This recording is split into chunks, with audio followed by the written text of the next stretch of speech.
হরে কৃষ্ণ কৃষ্ণ কৃষ্ণ হরে হরে হরে রাম রাম রাম হরে হরে। সর্বজ্ঞ যেমন দরিদ্র ব্যক্তিটিকে তার পিতার ধনের কথা জানিয়ে দেন, বৈদিক শাস্ত্রও তেমন জীবদের শ্রীকৃষ্ণ সম্বন্ধে উপদেশ দান করে। সর্বজ্ঞের বাক্যে মূলধন অনুবন্ধ, সর্বশাস্ত্রে উপদেশে শ্রীকৃষ্ণ সম্বন্ধ। সর্বজ্ঞের বাক্যে যেমন দরিদ্র ব্যক্তি ধনের কথা জানতে পারে, তেমনি বৈদিক শাস্ত্রের উপদেশে জীব শ্রীকৃষ্ণের সাথে তার সম্পর্কে কথা জানতে পারে। ভগবদ্গীতায় শ্রীকৃষ্ণ বলেছেন, বেদাহং সমতীতানি বর্তমানানি চার্জুন ভবিষ্যানি চ ভূতানি মাং তু বেদ ন কশ্চন। হে অর্জুন, পরমেশ্বর ভগবান রূপে আমি অতীত, বর্তমান এবং ভবিষ্যৎ সম্বন্ধে সম্পূর্ণ রূপে অবগত। আমি সমস্ত জীবের সম্বন্ধেও সব কিছু জানি, কিন্তু আমাকে কেউই জানে না। শ্রীকৃষ্ণ সমস্ত বদ্ধ জীবের দুঃখ দুর্দশার কথা জানেন, তাই তাঁর সঙ্গে বদ্ধ জীবদের যে নিত্য সম্পর্ক রয়েছে তা তাদের জানিয়ে দেওয়ার জন্য তিনি এই জড় জগতে অবতরণ করেন।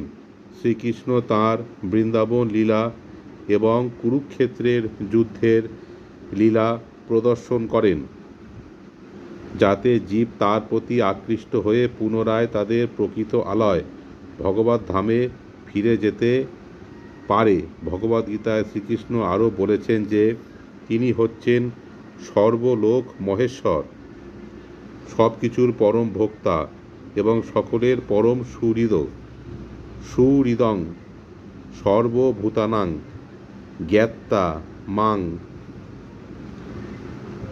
শান্তি মৃচ্ছতি। আমরা যদি শ্রীকৃষ্ণের সঙ্গে আমাদের প্রকৃত সম্পর্কের পুনঃপ্রতিষ্ঠা করি, তাহলে আমাদের জড় জাগতিক দুঃখ দুর্দশার নিবৃত্তি হবে।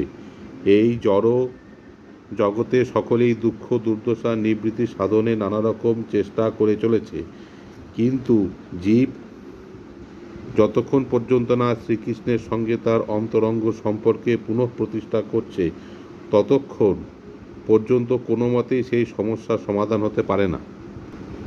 বাপের ধন আছে, জ্ঞানে ধন নাহি পায়, তবে সর্বজ্ঞ কহে তারে প্রাপ্তির উপায়। দরিদ্র ব্যক্তিটি পিতৃধন রয়েছে, কিন্তু সেই ধন সম্বন্ধে অবগত হওয়া সত্ত্বেও সে ধনটি খুঁজে পায় না। তখন সর্বজ্ঞ তাকে ধন প্রাপ্তির উপায় বলে দেন। এই স্থানে আছে ধন, যদি দক্ষিণে খুদিবে, ভীমরুল বরুলি উঠিবে ধন না পাইবে। পশ্চিমে খুদিবে, তাহা যক্ষ এক হয়, সে বিঘ্ন করিবে ধনে হাত না পড়য়।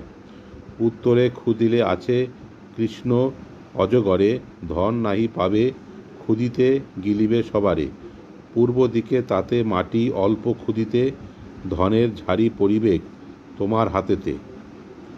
সর্বজ্ঞটি তাকে বলে দেন, ধন এই স্থানে রয়েছে, কিন্তু তুমি যদি দক্ষিণ দিক থেকে খোঁড়ো তাহলে ভীমরুল এবং বোলতা উঠবে, তুমি ধন পাবে না। তুমি যদি পশ্চিম দিক থেকে খোঁড়ো তাহলে সেদিকে বসবাসকারী এক যক্ষ নানা রকম বিঘ্ন সৃষ্টি করবে এবং তুমি সেই ধন হাতে পাবে না। আর তুমি যদি উত্তর দিক থেকে খোঁড়ো তাহলে সেদিকে বসবাসকারী এক কৃষ্ণ সর্প তোমাকে গিলে ফেলবে এবং তুমি ধন পাবে না। কিন্তু তুমি যদি পূর্ব দিক থেকে খোঁড়ো তাহলে অল্প মাটি খুঁড়লেই ধনের ঝাড়ি তোমার হাতে পড়বে। সমস্ত বৈদিক শাস্ত্রে উল্লেখ করা হয়েছে যে বদ্ধ জীবের অবস্থা অনুসারে কর্মকাণ্ড, জ্ঞানকাণ্ড, অষ্টাঙ্গ যোগ এবং ভক্তি আদি বিভিন্ন পন্থা রয়েছে। কর্মকাণ্ডকে তুলনা করা হয়েছে ভীমরুল ও বোলতার দংশনের সঙ্গে। জ্ঞান কাণ্ডের তুলনা করা হয়েছে একটি যক্ষের সঙ্গে, যা জীবকে মানসিক বিভ্রান্তির মধ্যে ফেলে, আর অষ্টাঙ্গ যোগের তুলনা করা হয়েছে একটি কৃষ্ণ অজগরের সঙ্গে, যা কৈবল্য রূপ নির্বিশেষ পাদের দ্বারা জীবসত্তাকে গ্রাস করে। কিন্তু যথার্থ সাফল্য লাভের প্রকৃত পন্থা হচ্ছে ভক্তি, অর্থাৎ ভক্তির পন্থা অনুসরণ করলে অনায়াসে সেই গুপ্ত ধন লাভ হয়। তাই ভগবদ্গীতায় ভগবান বলেছেন, বেদৈশ্চ সর্বৈ রহমেব বেদ্যঃ। ভক্তিযোগের পন্থাকে অবলম্বন করতে হবে। যদিও বেদে শ্রীকৃষ্ণকে অন্বেষণ করে তাঁর শ্রী পাদপদ্মে আশ্রয় গ্রহণ করার নির্দেশ দেওয়া হয়েছে, কিন্তু বেদের অন্যান্য পন্থা সেই উদ্দেশ্য সাধনে সাহায্য করে না।